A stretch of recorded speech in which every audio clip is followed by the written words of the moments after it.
ভারতের ত্রিপুরার ডম্বুর বাঁধ খুলে দিয়েছে ভারত।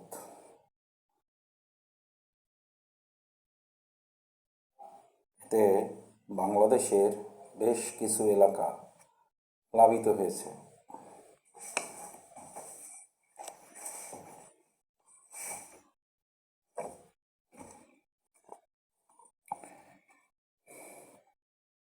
এলাকাগুলো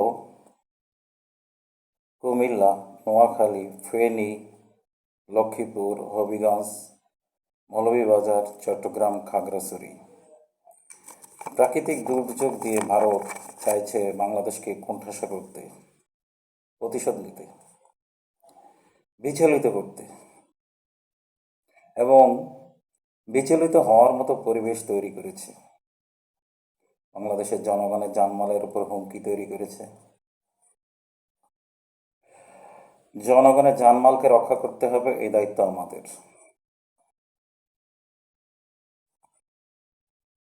আগামী 48 ঘন্টার ভিতরে কুমিল্লা, নোয়াখালী এবং ফেনীতে আরও বৃষ্টিপাত হতে পারে এবং বন্যা পরিস্থিতির অবনতি হতে পারে।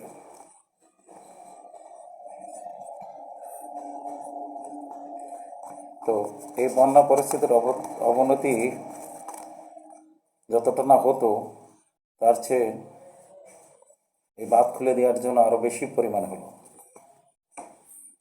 এটা বাংলাদেশকে অর্থনৈতিকভাবে দুর্বল করার একটা কৌশল।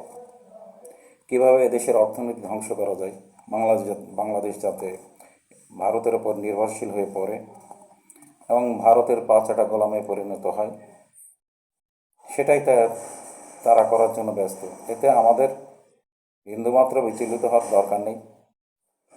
ঝড়, বৃষ্টি, বন্যা এগুলো হয় এবং এগুলোকে মোকাবেলা করে সামনের দিকে এগিয়ে যেতে হবে এবং যে পদক্ষেপগুলো নিলে দেশের মানুষ স্বস্তিতে থাকবে, অন্তর্বর্তীকালীন সরকার বা এর পরবর্তীকালে যে সরকারগুলো আসবে, গণতান্ত্রিক সরকার, তারা এ বিষয়ে সিদ্ধান্ত নেবে বলে আমি মনে করি।